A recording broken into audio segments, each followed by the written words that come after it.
Welcome to the Bell Curve. Today we're looking back at what is hands down the best game on the Xbox 360. Halo 3 was released in 2007 and masterfully capped off Bungie's original trilogy. I was 22 at the time of release, working the midnight launch for Game in Manchester, Store 502 for those in the know. The Arndale Centre was buzzing and the queue was snaking around every which way. At 12 AM the doors opened and the hordes marched in. Happy, smiling, expectant faces, not yet knowing how big of a deal the game they had just bought would be. At 2 AM, the mayhem was over, and I left the store with my Halo 3 Legendary Edition. I was back in work at 7, so I left it sealed, occasionally looking back at the box, excited with anticipation building for the moment I could put the disc in my Xbox and finish the fight. Sierra 117 sees the Master Chief crash land into a dense jungle, picking up right after Halo 2's nail-biting cliffhanger. The stakes couldn't be higher. Cortana's in peril, the Covenant is tearing into the earth, and you're teaming up with the grizzled Sergeant Johnson and the enigmatic Arbiter to turn the tide. Sierra 117 sets the tone for Halo 3, with the gritty, desperate, we're not losing this war energy that pulls you in from the first battle with the Covenant forces. The jungle itself is the star of the show, lush, immersive, and a massive leap from Halo 1's blocky landscapes and Halo 2's urban sprawl. Every leaf and shadow feels alive, drawing you deeper into the chaos. Right off the bat you're ambushed by skittish grunts whose panic squeals and frantic retreats bring a touch of humour to the tension. Hot on their heels come the brutes, hulking aggressive tanks that are a huge improvement on those encountered in Halo 2. These early encounters set the stage for the mission's blend of stealthy manoeuvring and all-out firefights. What makes this mission shine is its evolution from its predecessors.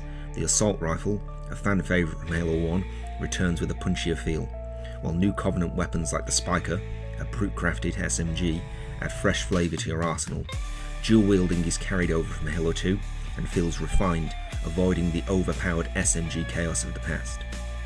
The introduction of equipment like the bubble shield brings a tactical edge, a step beyond Halo 1's straightforward combat and Halo 2's clunky health regeneration. While vehicles don't appear in the opening level, the tight dynamic level design outshine Halo 1 and Halo 2's repetitive corridors and more linear paths. The end of the mission finishes with the extraction of Sergeant Johnson and his Marines. You have to fight across a Covenant held dam, take down a brute chieftain, use his gravity hammer to deal some hefty damage, stay alive whilst multiple Covenant dropships enter the fray, and then board a Pelican to finish the mission. Sierra 117 is a brilliant reintroduction to the world of Halo, with things only just getting started. In Crow's Nest, you're thrown into the heart of a UNSC base under relentless Covenant siege, and the chaos hits like a plasma grenade. The Covenant has breached the perimeter, and as Master Chief, you're tasked with protecting Commander Keys and a battered group of Marines. The story ramps up the tension. Cortana's trapped in the clutches of the Flood's gravemind, and you're fighting to hold the line on a besieged Earth. Base buzzes with life, and Marines shout orders, explosions rock the halls, and the air crackles with urgency. This is increased tenfold if the Skull's Halo 3's game modifiers, Catch and Cowbell, are turned on.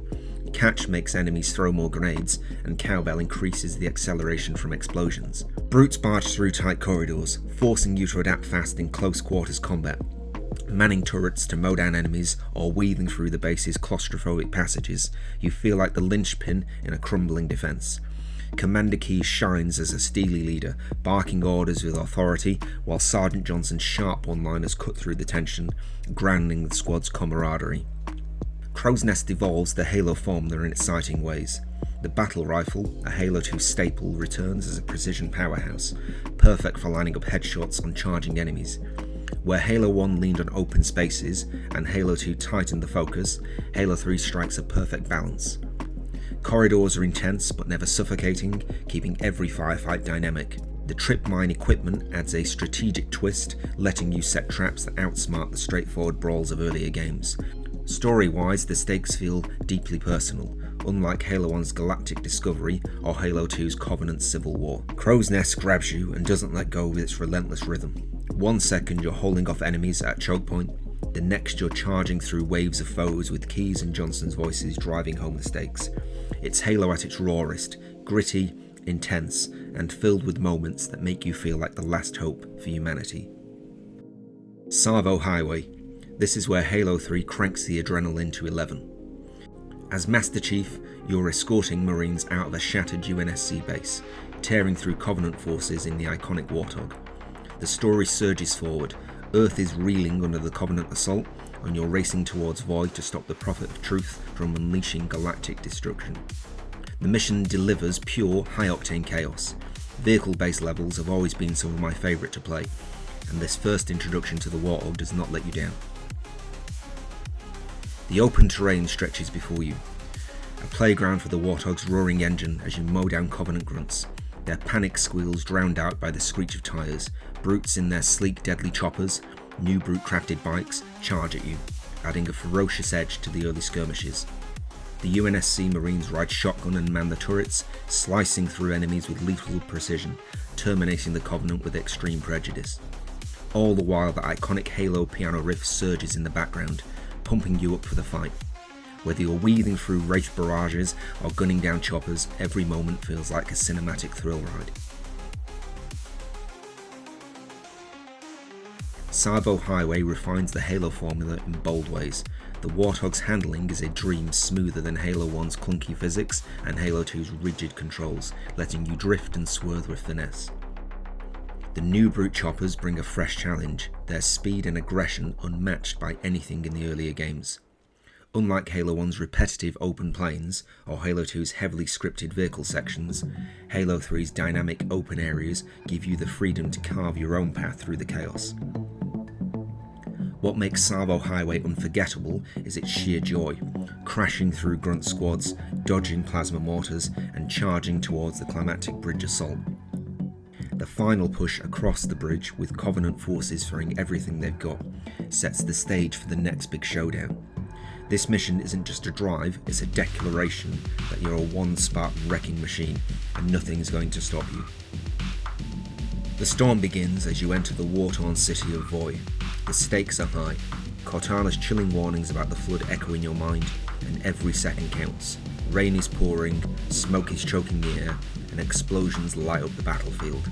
Right out of the gate, you're thrust into chaos, leaving the safety of a Warthog, opening a huge door to allow your Marine allies to push through, which then sees you ambushed by the Covenant forces. The real showstopper is the Scarab, a towering walking tank that feels like a sci-fi colossus. Taking out the legs like a prime Luke Skywalker, you board this mechanical beast and take out its core.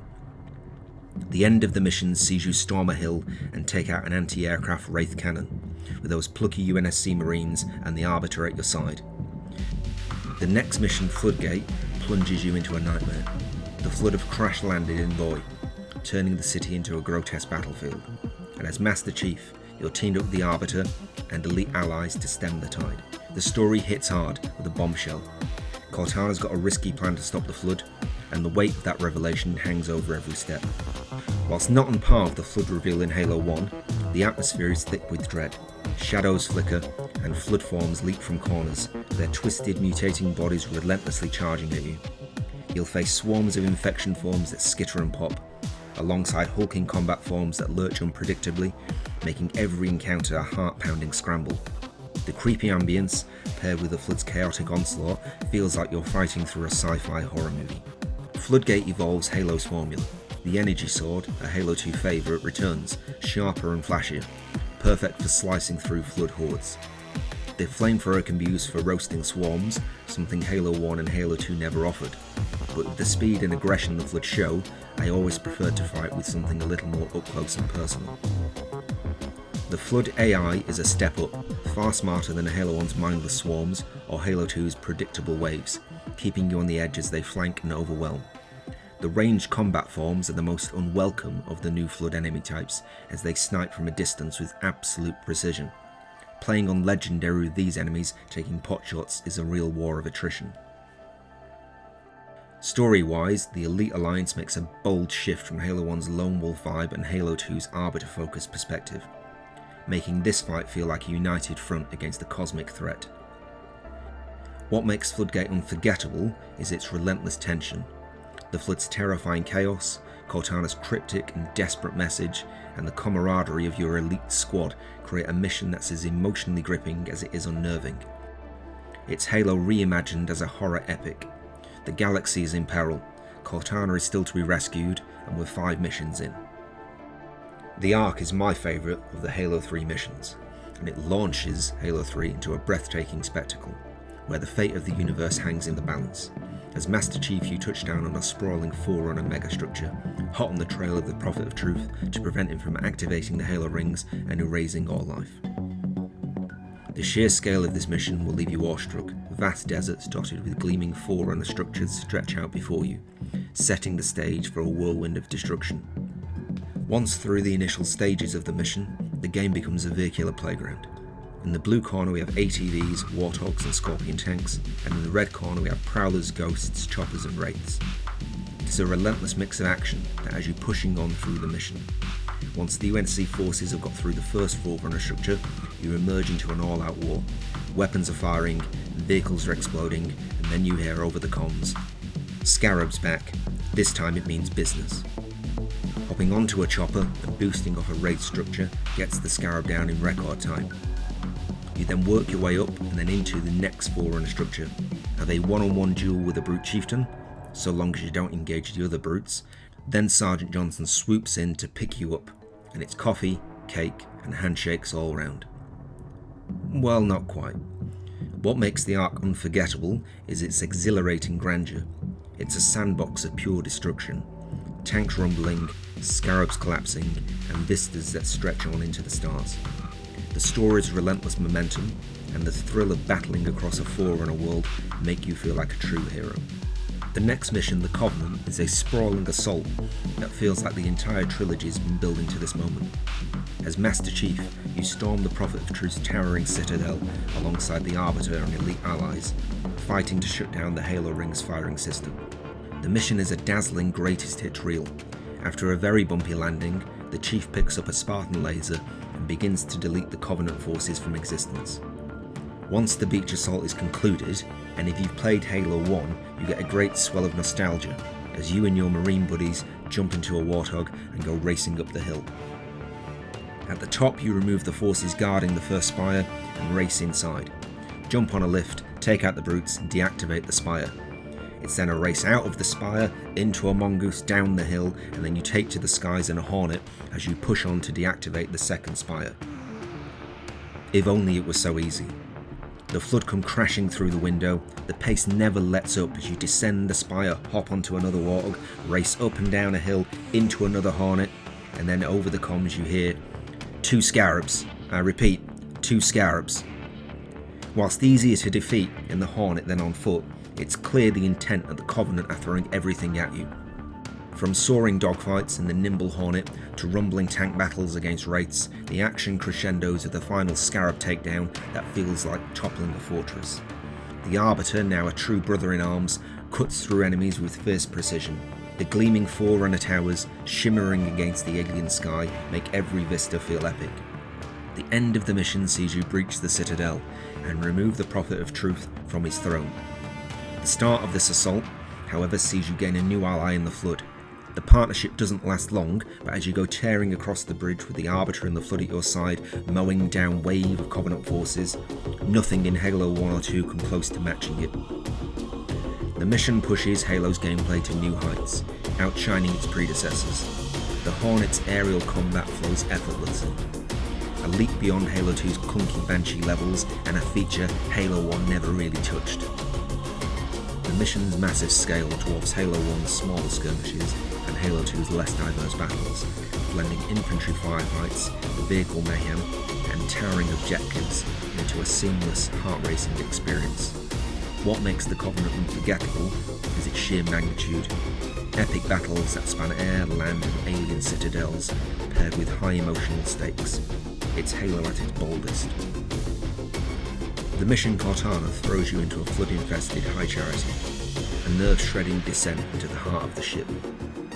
While the mission might not top everyone's favourite list, the emotional weight of rescuing Cortana and fulfilling Master Chief's promise drives the story forward.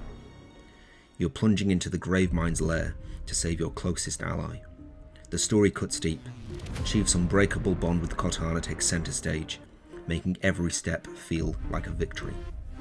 The atmosphere is suffocatingly eerie, with flood spores choking the air, the Gravemind's taunting voice echoing through the corridors, and Cortana's distorted, desperate messages piercing the chaos. You'll face swarms of infection forms that skitter about, alongside grotesque combat forms and those insufferable ranged attackers turning tight corridors into claustrophobic kill zones. Gone are the simpler swarms of Halo 1 or the predictable waves of Halo 2. Every twisted hallway and pulsating flood growth amps up the horror, making this feel like Halo's darkest hour. Rescuing Cortana and hearing her say, "Just keep your head down, there's 2 of us in here now," feels like the Chief has been made whole. The hard part is done. Cortana has been rescued and a flood-infested High Charity is about to blow. The only thing left to do is to light the ring and finish the fight. What makes Cortana stand out is its emotional core wrapped in this relentless tension. It's a grueling, horror-soaked rescue mission where saving Cortana feels like a hard-won triumph, a testament to the Chief's loyalty and resolve. The oppressive atmosphere and high-stakes story make it a haunting, unforgettable chapter in Halo 3. The final mission, Halo, delivers the explosive, bittersweet climax of Halo 3, throwing you onto a new ring for a desperate race against time. You're teamed with Cortana and the Arbiter, fighting to stop the ring's catastrophic firing, whilst the floods swarm in a relentless onslaught. The story ties together every thread: Cortana and Chief's bond, the Arbiter's redemption, and the war's endgame, culminating in a finale that's as emotional as it is thrilling. The mission kicks off with the chaotic firefights against flood infection forms that skitter across the ring surface, their frenzied swarms overwhelming if you're not quick. You make your way up the huge Forerunner structure, culminating with a last stand at the top as 343 Guilty Spark opens the door. To nobody's surprise, Guilty Spark cuts down Sergeant Johnson as he attempts to fire the ring. 3 blasts from the Spartan laser put Guilty Spark down. 3 entered, but only 2 remain. Along the cliff and through it, you finally emerge to the site of Johnson's Warthog. The iconic Warthog run is a pulse-pounding escape as the ring crumbles around you. With the legendary Halo soundtrack blaring, you tear through collapsing tunnels, dodging debris and flood alike, gunning for the forward unto dawn in a sequence that's pure adrenaline. The Arbiter fights by your side, and Cortana's voice anchors you, making every near miss feel like a shared triumph. Halo refines the trilogy's gameplay with masterful polish. The Warthog's physics are a dream, smooth and responsive, far surpassing Halo 1's bumpy ride. The escape sequence feels tighter and more cinematic than Halo 1's similar run and Halo 2's less dynamic finale. It blends high-speed chaos with heart-stopping stakes. What makes Halo unforgettable is its status as the ultimate Halo moment. The Warthog run, etched in gaming history, delivers unmatched thrills as you swerve through a collapsing world. The high stakes, relentless action, and bittersweet ending, tinged with sacrifice and hope, leave you breathless, cementing this mission as a legendary capstone to the trilogy. The fight is finished, and whilst Cortana and the Chief don't make it back home, the Chief's final spoken moment, "Wake me when you need me," is a heartfelt send-off that nails the trilogy's themes: sacrifice, hope, and loyalty.